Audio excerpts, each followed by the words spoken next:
Hello friends, आप लोग का बहुत बहुत स्वागत है स्टडी पॉइंट यूट्यूब चैनल पर। I welcome you all to study point. और इस पर्टिकुलर वीडियो सेशन में हम लोग हिंदी के कुछ बहुत ही इंपॉर्टेंट 31 क्वेश्चन को डिस्कस करेंगे। और ये क्वेश्चन बहुत ही इंपॉर्टेंट है, सेलेक्टेड है, कई बार एग्जाम में पूछे गए हैं। तो चलिए हम लोग आज का डिस्कशन स्टार्ट करते हैं। वीडियो को आप लोग लास्ट तक देखिएगा, क्योंकि लास्ट में मैं आपसे एक इंपॉर्टेंट क्वेश्चन पूछने वाली हूँ जिसका आंसर आपको कमेंट बॉक्स में देना होगा। तो चलिए आज का डिस्कशन स्टार्ट करते हैं। इसका आप पीडीएफ टेलीग्राम चैनल से जुड़ करके डाउनलोड कर सकते हैं। वीडियो को आप लोग लाइक कर दीजिएगा, अपने फ्रेंड सर्कल में इस वीडियो को ज़्यादा से ज़्यादा शेयर कीजिएगा। तो चलिए हम लोग अपना डिस्कशन स्टार्ट करते हैं। क्वेश्चन है, हिंदी की आदि जननी क्या है। आपके सामने 4 ऑप्शन दिया हुआ है, पाली, संस्कृत, अपभ्रंश या प्राकृत। तो हिंदी की आदि जननी क्या है, ये है संस्कृत। ध्यान दीजिएगा, ये क्वेश्चन एग्जाम में कई बार पूछा भी गया है। अगले क्वेश्चन पर आते हैं हम लोग। क्वेश्चन है आपके सामने, निम्नलिखित में से कौन सा हिंदी साहित्य का काल विभाजन नहीं है। ठीक है, देयर इज 4 ऑप्शन गिवन। तो देखिए, आधुनिक काल हिंदी साहित्य का काल विभाजन है, भक्ति काल भी है और रीति काल भी है। ठीक है, संयुक्त काल जो है ये हिंदी साहित्य का काल विभाजन नहीं है। ठीक है, तो इस क्वेश्चन का करेक्ट आंसर हो जाएगा ऑप्शन डी। देखिए, कुछ फैक्ट आपको याद कर लेने हैं। सर जॉर्ज गियर्सन ने सर्वप्रथम हिंदी साहित्य का काल विभाजन करने का प्रयास किया था। ठीक है, किसने? सर जॉर्ज गियर्सन ने। और उन्होंने इसे 10 वर्गों में बांटा था। ठीक है, हिंदी साहित्य के काल विभाजन में थोड़ा डाउट तो होता है, बट आप लोग ध्यान दीजिएगा, इसमें जो है संयुक्त काल को इंक्लूड नहीं किया गया है। ठीक है, आदिकाल जिसको हम लोग वीर गाथा काल भी कहते हैं, पूर्व मध्यकाल जिसको हम लोग भक्ति काल भी कहते हैं, उत्तर मध्यकाल जिसको हम लोग रीति काल कहते हैं, और आधुनिक काल जिसको हम लोग गद्य काल कहते हैं। और इसके अलावा कोई भी विभाजन नहीं है। ठीक है, यानी कि संयुक्त काल कोई भी विभाजन नहीं है। तो ऑप्शन डी हो जाएगा हमारा करेक्ट आंसर। नाम याद रख लीजिएगा, सर जॉर्ज गियर्सन, क्योंकि ये क्वेश्चन भी एग्जाम में कई बार पूछा गया है आपसे। ठीक है, अगला प्रश्न है जो कि बहुत ही पॉपुलर क्वेश्चन है, कई बार एग्जाम में रिपीटेडली पूछा जाता है। क्वेश्चन है, सूरदास के गुरु कौन थे। तो सूरदास के गुरु कौन थे, आसान प्रश्न, ये है वल्लभाचार्य। ठीक है, और वल्लभाचार्य ने पुष्टि मार्ग की स्थापना की थी, ये भी क्वेश्चन पूछा जाता है। और इनकी प्रमुख रचनाएं कौन कौन सी है, ये है पूर्व मीमांसा भाष्य, गायत्री भाष्य, पत्रावलंबन भाष्य और पुरुषोत्तम। ठीक है, इत्यादि। ठीक है, फिलहाल आपको याद कर लेना है सूरदास के गुरु कौन थे, वल्लभाचार्य। इन्होंने पुष्टि मार्ग की स्थापना की थी। नेक्स्ट क्वेश्चन है आपके सामने, इनमें से कौन भक्तिकालीन कवि नहीं है। पहले हम लोग देख लेते हैं कि भक्तिकालीन कवि कौन कौन है। तो सूरदास भक्तिकालीन कवि हैं, कबीरदास भी हैं और तुलसीदास भी हैं। ठीक है, देखिए बिहारी जो है ये रीति काल के कवि हैं। ठीक है, बिहारी जो है रीति काल के कवि हैं, ये आपको ध्यान में देना है। बाकी सभी जो है सूरदास, कबीरदास, तुलसीदास, ये भक्तिकालीन कवि है। ऑप्शन ए हो जाएगा हमारा करेक्ट आंसर। नेक्स्ट क्वेश्चन है आपके सामने, रत्नावली दोहा संग्रह किसके द्वारा रचा गया है। 4 ऑप्शन आपके सामने दिया हुआ है और इस क्वेश्चन का करेक्ट आंसर देखिए। पहले इस क्वेश्चन को आप लोग ध्यान से देखिएगा, जो ऑप्शन दिया है इसमें इसका आंसर नहीं है। देखिए, क्योंकि जो मुरलीधर चतुर्वेदी की रचनाएं हैं उसमें रत्नावली लघु दोहा संग्रह है और दोहा रत्नावली आदि हैं। मगर बात की जाए दोहा रत्नावली की, तो ये तुलसीदास की पत्नी रत्नावली द्वारा रचित है। ठीक है, तुलसीदास की पत्नी रत्नावली द्वारा रचित है। तो इसमें ऑप्शन तो नहीं दिया हुआ है, तो आप इसमें ध्यान दीजिएगा कौन सा हो जाएगा आंसर। ये हो जाएगा तुलसीदास की पत्नी। ठीक है, रत्नावली द्वारा ये रचित है। कबीर की भक्ति का स्वरूप क्या है, आसान प्रश्न है। तो ये है निर्गुण। ठीक है, निर्गुण। कबीर की भक्ति का स्वरूप निर्गुण है। वह निर्गुण एवं निराकार ब्रह्म की उपासना करते थे। बीजक उनकी रचना है और कबीर की भाषा को पंचमेल खिचड़ी या सदुक्कड़ी भी कहा जाता है। ये मैं क्यों बता रही हूँ, क्योंकि ये क्वेश्चन भी कई बार पूछा गया है कि कबीर की भाषा को क्या कहा जाता है। तो सबसे ज़्यादा पूछा जाता है सदुक्कड़ी। तो बट आपको ये भी ध्यान देना है कि सदुक्कड़ी को हम लोग पंचमेल खिचड़ी भी कहते हैं। तो फिलहाल इस क्वेश्चन का करेक्ट आंसर हो जाएगा ऑप्शन डी। नेक्स्ट क्वेश्चन आपके सामने है, कबीरदास की भाषा कौन सी थी। देखिए, मैंने अभी आपसे डिस्कस किया था और ये क्वेश्चन जो है 2016 में पूछा गया है और इससे पहले भी ये क्वेश्चन कई बार पूछा गया है। तो कबीरदास की भाषा कौन सी थी, तो ये थी सदुक्कड़ी, या मैंने आपको बताया पंचमेल खिचड़ी। तो इस प्रकार ऑप्शन डी हो जाता है हमारा सही आंसर। नेक्स्ट क्वेश्चन पर आते हैं। क्वेश्चन आपके सामने, निम्नलिखित में से किसको साहित्य अकादमी पुरस्कार मिला है? आपके सामने 4 ऑप्शन है और इस क्वेश्चन का करेक्ट आंसर हो जाएगा ऑप्शन ए, ठीक है, नामवर सिंह जी। ठीक है, 1971 में नामवर सिंह को उनकी साहित्यिक आलोचना कृति कविता के नए प्रतिमान के लिए हिंदी भाषा का साहित्य अकादमी पुरस्कार मिला था। 3 बातें आपको याद रख लेनी है। कब मिला था? 1971 में मिला था। ठीक है, किस रचना के लिए मिला था? तो ये रचना था कविता के नए प्रतिमान। और इनको कौन सा अवार्ड मिला था? नामवर सिंह को साहित्य अकादमी पुरस्कार ये अवार्ड मिला था। तो ऑप्शन ए हो जाएगा हमारा करेक्ट आंसर। अगला प्रश्न आपके सामने, ज्ञानपीठ पुरस्कार किस भाषा से संबंधित है? अभी मैंने आपसे डिस्कस किया और इस क्वेश्चन का करेक्ट आंसर हो जाएगा संविधान की 8वीं अनुसूची की सभी भाषाओं से संबंधित है ज्ञानपीठ पुरस्कार। ठीक है, इतना आपको याद रख लेना है। कभी कभी अनुसूची पूछा जाता है तो आप लोग याद कर लीजिएगा 8वीं अनुसूची। ठीक है, ऑप्शन डी हो जाएगा हमारा करेक्ट आंसर। मधुशाला के लेखक कौन है? मधुशाला के लेखक कौन है? देखिए, मधुशाला के लेखक हरिवंश राय बच्चन जी हैं।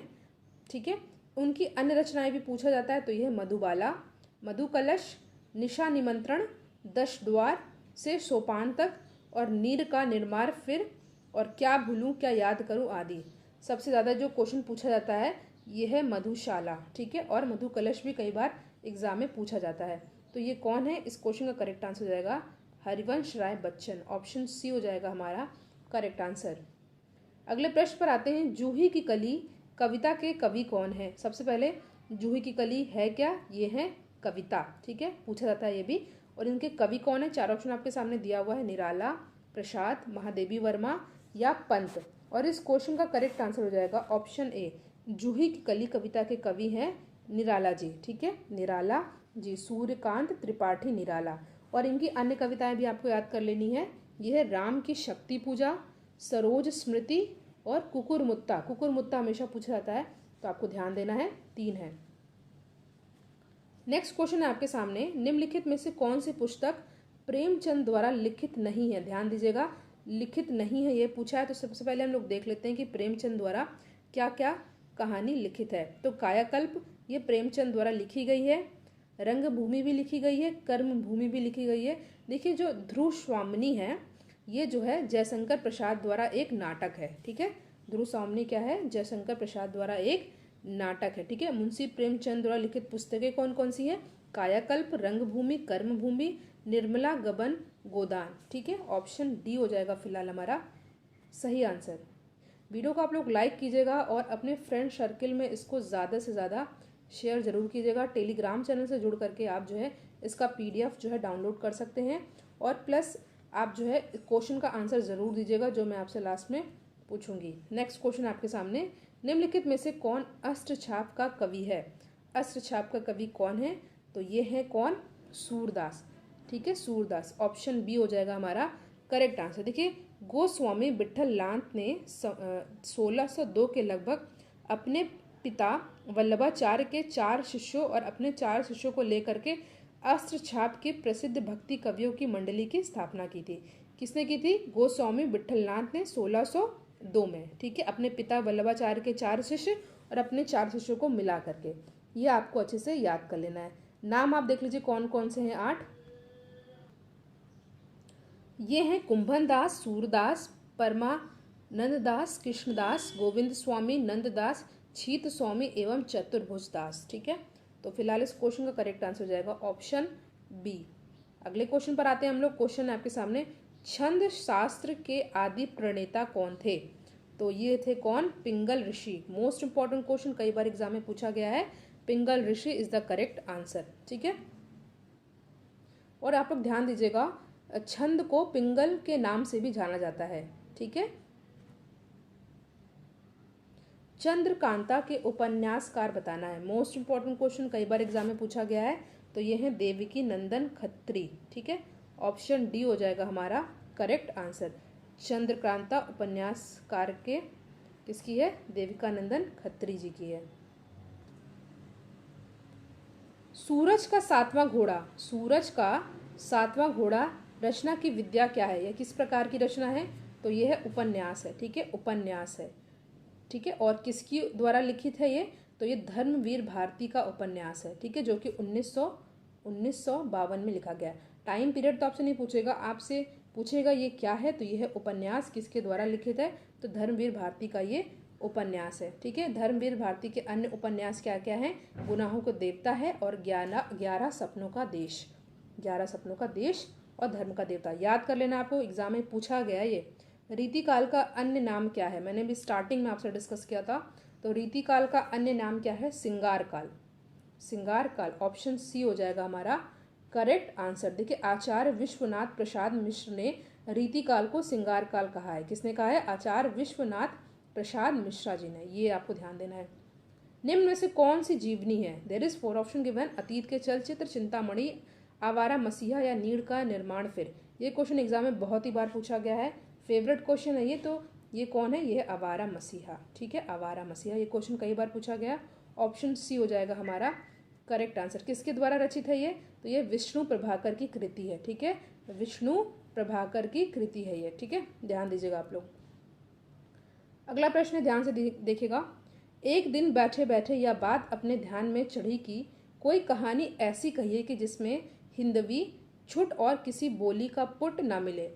इस पंक्ति के लेखक जो कौन है। ठीक है, पंक्ति किस लेखक की है, आपके सामने 4 ऑप्शन दिया हुआ है और ये क्वेश्चन एग्जाम में कई बार पूछा गया। इसका आंसर हो जाएगा मुंशी इंसा अल्लाह खां। ठीक है, मुंशी इंसा अल्लाह खां, ऑप्शन बी हो जाएगा हमारा करेक्ट आंसर। नेक्स्ट क्वेश्चन है आपके सामने, निम्नलिखित पत्रिकाओं में भारतेंदु हरिश्चंद्र ने कौन सी पत्रिका प्रकाशित की है। Most important question of the video and the correct answer is कवि वचन सुधा। ठीक है, कवि वचन सुधा, ऑप्शन ए हो जाएगा हमारा करेक्ट आंसर। अगला प्रश्न है, हिंदी का प्रथम मौलिक उपन्यास कौन सा है। आपके सामने 4 ऑप्शन है, परीक्षा गुरु, आनंद मठ, गबन या तितली। तो इस क्वेश्चन का करेक्ट आंसर होगा परीक्षा गुरु। इंपॉर्टेंट क्वेश्चन है, कई बार एग्जाम में पूछा भी गया है। ठीक है, परीक्षा गुरु किसके द्वारा ये लिखा है, तो देखिए लाला श्रीनिवास दास कृत उपन्यास परीक्षा गुरु को हिंदी का प्रथम मौलिक उपन्यास माना जाता है। ठीक है, लाला श्रीनिवास दास। ठीक है,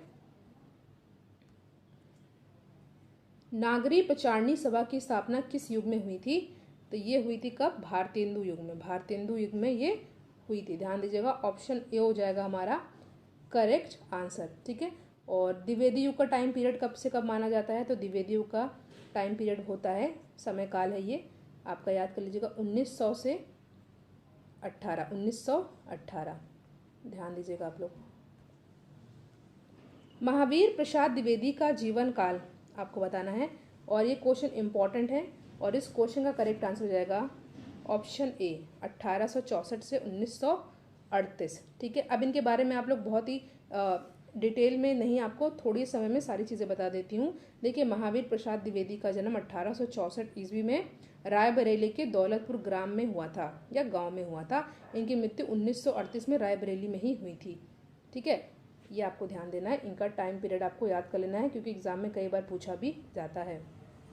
मर्यादा और टुडे के संपादक कौन हैं, तो ये कौन थे, ये थे डॉक्टर संपूर्णानंद। ठीक है, डॉक्टर संपूर्णानंद, क्योंकि ये एग्जाम में क्वेश्चन कई बार पूछा जाता है, आपको याद कर लेना है। ठीक है, डॉक्टर संपूर्णानंद। पद्मिनी, चित्रणी, शंखनी, हस्तनी किसको संबोधित करते हैं, इंपॉर्टेंट क्वेश्चन है। तो ये किसको कहते हैं हम लोग, नायिकाएं को कहते हैं। ठीक है, और कवि केशव दास ने नायिकाओं के 4 प्रकार का वर्णन किया है, तो ये भी पूछा जाता है, तो आप लोग याद रख लीजिएगा नाम, कवि केशव दास ने। नाम क्या क्या है, पद्मिनी, चित्रणी, शंखनी और हस्तिनी। ठेठ हिंदी का ठाठ किसकी रचना है, मोस्ट इंपॉर्टेंट क्वेश्चन, और ये किसकी है, अयोध्या सिंह उपाध्याय हरिऔध की। आपको अगर पढ़ते होंगे आपको पता है क्वेश्चन कितना इंपॉर्टेंट है, कई बार एग्जाम में पूछा भी गया है। ठीक है, नेक्स्ट क्वेश्चन है, महादेवी वर्मा को किस पुस्तक पर ज्ञानपीठ पुरस्कार मिला था, इंपॉर्टेंट क्वेश्चन है और इस क्वेश्चन का करेक्ट आंसर रहेगा यामा। ठीक है, नीरजा नहीं होगा, ध्यान दीजिएगा, यामा होगा। ठीक है, महादेवी वर्मा को यामा काव्य संकलन के लिए भारत का सर्वोच्च साहित्यिक सम्मान ज्ञानपीठ पुरस्कार प्रदान किया गया था और इनकी अन्य रचनाएं क्या क्या है, नीरजा है, रश्मि है, निहार है, स्मृति की रेखाएं हैं। फिलहाल डी हो जाएगा हमारा करेक्ट आंसर। ध्यान से आप लोग इसको याद कर लीजिएगा। साकेत महाकाव्य के रचयिता कौन है? साकेत महाकाव्य के रचयिता, देखिए कभी कभी एग्जाम में ना जो होता नहीं त्रुटि निकालने वाला होता है, तो उसमें रचयिता की स्पेलिंग भी पूछ लेते हैं, तो आप लोग ध्यान दीजिएगा, रचयिता ऐसा लिखा जाता है। साकेत महाकाव्य के रचयिता कौन है? तो ये कौन थे? ये है मैथिली शरण गुप्त। मैथिली शरण गुप्त। ध्यान से, C is our correct answer. Next question है, द्विवेदी युगीन रचना जय भारत के रचनाकार कौन है? तो 4 ऑप्शन आपके सामने दिया हुआ है और इस क्वेश्चन का करेक्ट आंसर होगा मैथिली शरण गुप्त। इससे पहले साकेत भी मैथिली शरण गुप्त की रचना थी, और जो जय भारत है ये भी किसकी है? मैथिली शरण गुप्त की है। ठीक है, ऑप्शन ए हो जाएगा हमारा सही आंसर। नेक्स्ट क्वेश्चन पर आते हैं, कबीर ने समाज सुधार के अंतर्गत किसका उपदेश नहीं दिया? तो सबसे पहले लोग देख लेते हैं किसका किसका इन्होंने उपदेश दिया था। तो मूर्ति पूजा का विरोध, ये इनका उपदेश था। जाति प्रथा का प्रखंडन, जाति प्रथा का खंडन, ये भी इनका जो है उपदेश था। हिंदू मुस्लिम पाखंड का खंडन, ये भी था। बट स्त्री पुरुष समानता, ये इनका उपदेश नहीं था। ठीक है, तो ऑप्शन सी हो जाएगा हमारा सही आंसर। मैंने आपसे कहा था कि लास्ट का एक ऐसा इंपॉर्टेंट क्वेश्चन मैं आपसे पूछूंगी जिसका आंसर आपको कमेंट बॉक्स में देना है। और एक क्वेश्चन है, जायसी द्वारा रचित पद्मावत निम्न में से क्या है?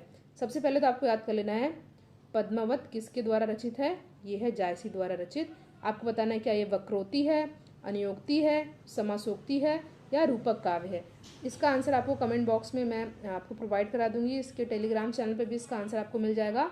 आपको इसका आंसर बताना है। ठीक है, और वीडियो को आप लोग लाइक ज़रूर कीजिएगा, इसको ज़्यादा से ज़्यादा शेयर कीजिएगा। क्वेश्चन का आंसर आप लोग ज़रूर दीजिएगा।